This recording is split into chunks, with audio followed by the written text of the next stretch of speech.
Good morning and happy Friday. That's right, we made it to Friday. Take a deep breath because it's Friday.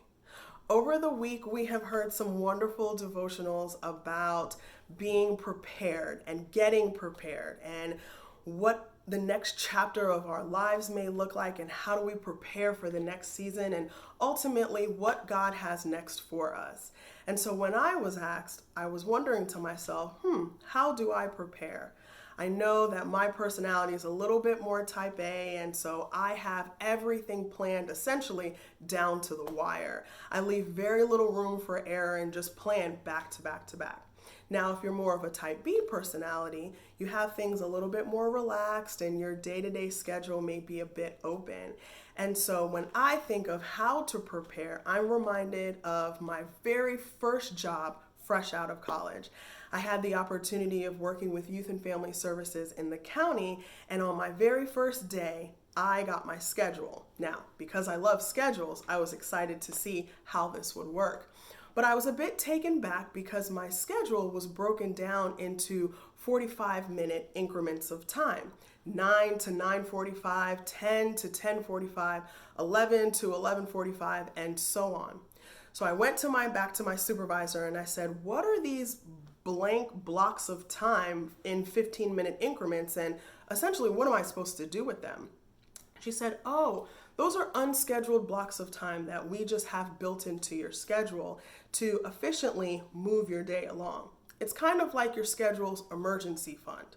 Well, I was blown away and taken back that my company had already prepared margins of time built into my schedule. And this definitely took me a little time to get used to, but once I did, I really felt that I was able to be much more efficient in the task that I had in front of me. You see, margin is best described as a moment of rest that's built into your everyday life. The space between your load and your limits, the gap between your rest and exhaustion, and the area between border and the edge. Over the past few weeks, we have learned and experienced that it's not if trials will come, it's when trials will come. And the question that I feel like we have been asked over and over again is, are we prepared for when those trials come, and how will we respond?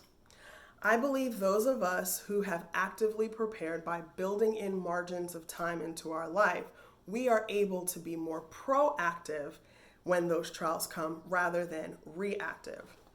Psalm 16, 7 through 11 says, I will bless the Lord who guides me. Even at night, my heart instructs me. I know the Lord is always with me. I will not be shaken, for he is right beside me. No wonder my heart is glad, and I rejoice. My body rests in safety.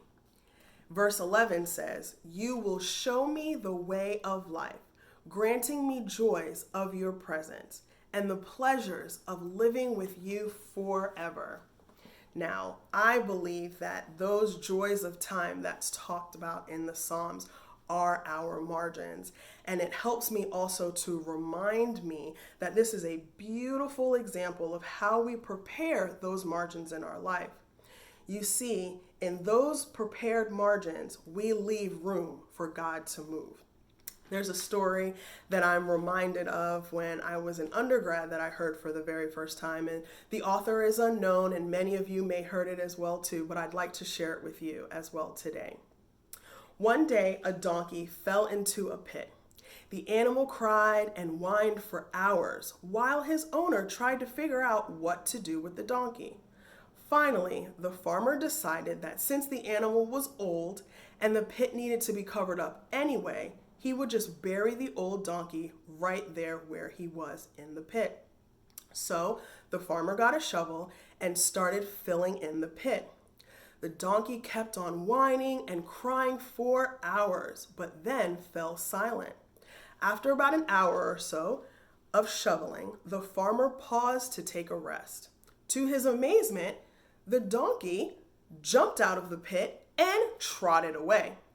At first, you see, when the donkey realized what was happening to him, he continued to cry and whine even more.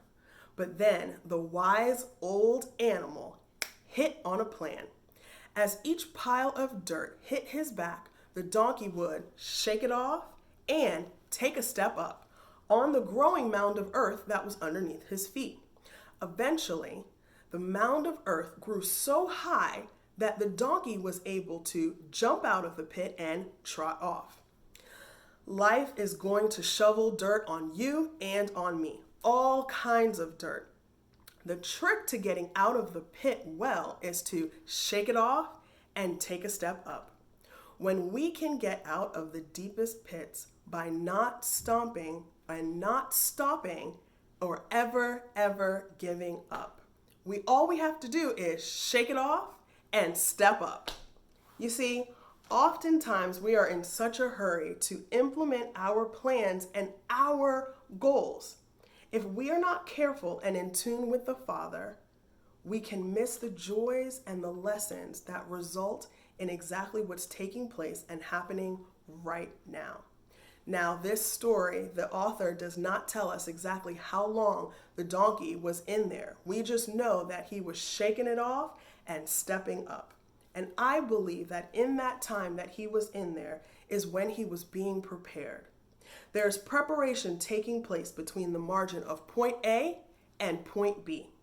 I encourage you today to look for those points of margin, shake it off, and step up. Have a great day and look for those moments where the Lord is trying to prepare you for your next steps. Have a great day, guys. Take care.